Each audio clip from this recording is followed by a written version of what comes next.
Assalamu alaikum 8th class. I hope you are fine or enjoying your lessons. लेकिन ध्यान रखें बड़ी दिलचस्पी के साथ और ज़िम्मेदारी के साथ इन लेसन्स को आपने वॉच करना है, सुनना है, तो इतना याद करें कि ताकि कोई परेशानी ना रहे लेसन के अंदर। तो आज हम बी वर्ड्सवर्थ इसकी आपने जो ट्रांसलेशन थी वो कंप्लीट कर ली थी। अब इसके MCQs देखते हैं और क्वेश्चन आंसर आज मैं आपको पढ़ा देता हूँ, फिर आप याद करते रहिएगा। And that's good idea. Choose the correct answer, आपने यहाँ से जवाब देखना है। B Wordsworth is written by, किसने लिखी है? V.S. नैपॉल ने। In B Wordsworth who are the main characters, कौन कौन है इसके अंदर कैरेक्टर? The boy and B Wordsworth. तो इसके अंदर जो बॉय है और बी वर्ड्सवर्थ वो खुद है। बॉय वही है जो नरेटर, जो कहानी हमें सुना रहा है बच्चा।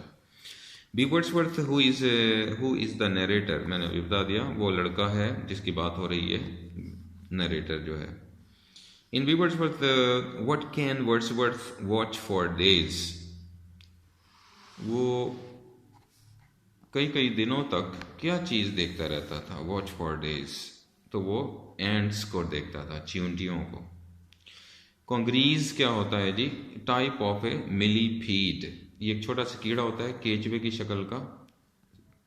केचुआ जो होता है जमीनी कीड़ा, मिट्टी खोदो तो उसके अंदर से निकल आता है बारिश के दिनों में, तो उसे कहते हैं मिलीपीड। उसी तरह का ये कीड़ा होता है, तो उसे कॉन्ग्रीस भी कहते हैं। हॉल हिज टेल्स मीन्स, क्या मतलब है इसका? टू गो अवे, चले जाना इसका मतलब है। बॉय और बॉय आर क्या मतलब है? होमोफोन्स, ये इसके होमोफोन है, यानी एक जैसी आवाज वाले लफ्ज। बॉय बॉय दोनों को यही पढ़ते हैं, होमोफोन्स।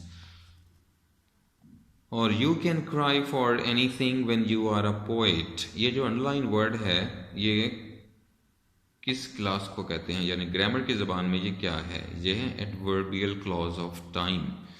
एडवर्बियल से मुराद एडवर्ब, क्लॉज ऑफ टाइम से मुराद जिसमें वक्त का जिक्र हो।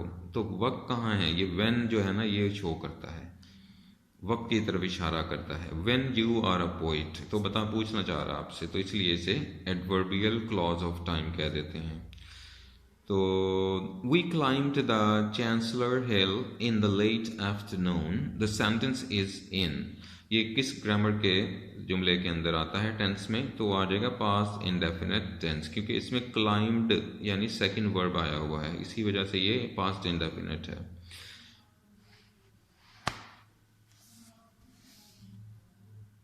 इसी तरीके से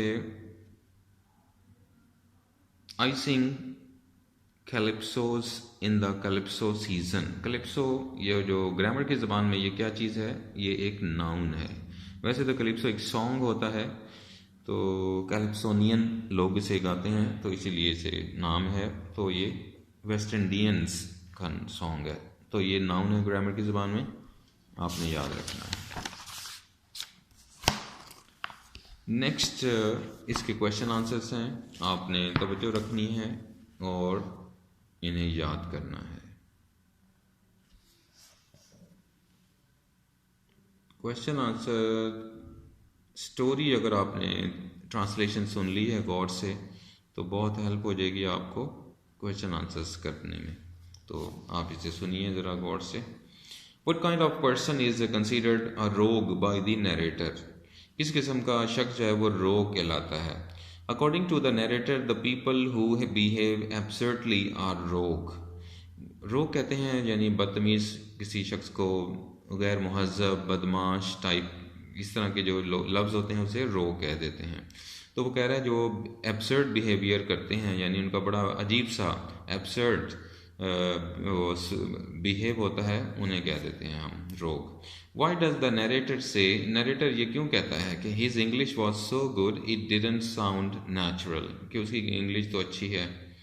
the boy lives in the poorer part of Spain, लड़का जो है वो स्पेन के बहुत ही पुअर इलाके में रहता है। Where non standard English is spoken with local dialect, जहाँ पर आम सी इंग्लिश, टूटी फूटी इंग्लिश बोली जाती है, नॉन स्टैंडर्ड इंग्लिश। डायलेक्ट कहते हैं वहाँ का बोले जाने वाला स्टाइल, लहजा। वर्ड्सवर्थ इज स्पीकिंग करेक्ट, लेकिन वर्ड्सवर्थ जो होता है वो बड़ी अच्छी इंग्लिश बोल रहा होता है और स्टैंडर्ड इंग्लिश बोल रहा होता है। दैट इज़ वाई, यही वजह है कि he seems to be unfit in that environment, उस माहौल में वो अनफिट महसूस होने लगता है, यानी नामुनासिब। According to B Wordsworth, what could a poet so quite easily, वो कौन सा काम है जो पोइट आसानी से कर लेता है। According to B Wordsworth, a poet could cry for everything, कि वो बस आसानी, उसको रोना बड़ी जल्दी आ जाता है शायर को। Do you think the narrator's mother liked the poetry, तो आपका क्या ख्याल है कि जो उसका लड़के की माँ है वो पोइट्री को पसंद करती है। Give reasons for your answers.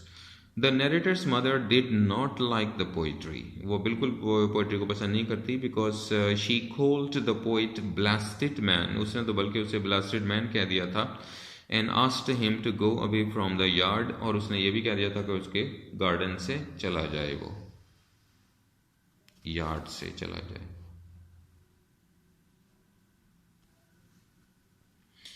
What did B. Wordsworth give as a reason for traveling about? वो इधर उधर अपनी जो सफ़र करता रहता है, फिरता रहता है, उसके बारे में उसने क्या उसे वजह बताई है। He said that he travelled about to sell his poetry. उसने कहा था कि मैं अपनी पोइट्री को सेल करता हूँ, इसलिए इधर उधर फिरता हूँ। Why is B. Wordsworth's answer to policeman's question funny? B Wordsworth जो है वो पुलिसमैन का जो क्वेश्चन है उसका फनी आंसर क्यों देता है। B Wordsworth answer to the policeman's question as a humorous sense because it shows the inquiring nature of poet's mind.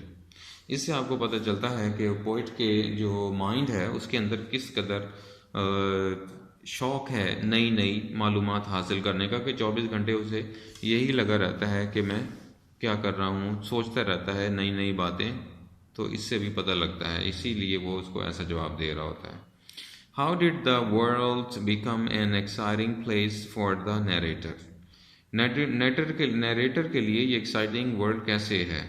The poet and narrator became friends, असल में दोनों आपस में दोस्त बन जाते हैं। They together went to many places, इकट्ठे काफ़ी जगहों पे सैर के लिए चले जाते हैं। In saw beautiful scenes of nature, और कुदरती मनाजिर से भी देखते हैं खूबसूरत। They would enjoy with each other, वो एक दूसरे की कंपनी में बहुत लुत्फ महसूस करते। और in this way the world became an exciting place for the narrator, और इसीलिए उसकी ये दुनिया की जो थी जिंदगी उसकी बड़ी अच्छी बन चुकी थी, पुरजोश।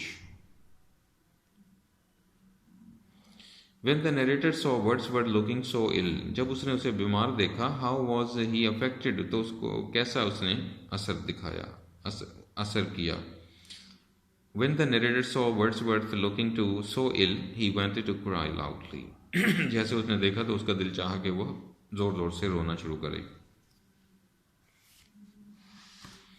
आगे बेटा सम काइंड वर्ड्स मीनिंग है, आपने ध्यान रखना है, यानी सेंटेंसेस हैं, इन्हें आपने याद करना है और अच्छा से याद करना है।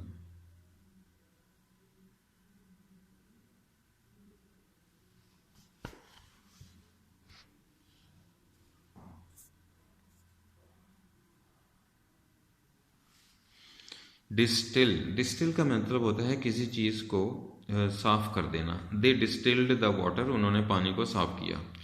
हॉल समवन्स टेल अवे का मतलब है चले जाना। The landlady asked the stranger to haul his tail away from the her garden, कि उसके बाग से वह चला जाए। निगोशिएट मैंने गुफ्तगू करना। The man negotiated about the money with the owner of the bungalow, बंगले का जो मालिक था उससे उसने पैसों का गुफ्तगू की। रोग बदमाश, गवार, बद तहजीब, like this. The rogue broke into his house, बल्कि वो जो चोर चक्का था उसने घर में डाका डाल दिया। ब्रोक इन टू मैंने डाका डाल देना। राइप मैंने पक्के हुए होना। The mangoes are fully ripe to be picked, आम पक चुके हैं तोड़ने के लिए, इसका ये मतलब है बेटा, ध्यान रखें। Okay, this is your all activity, so don't forget to learn it and practice it.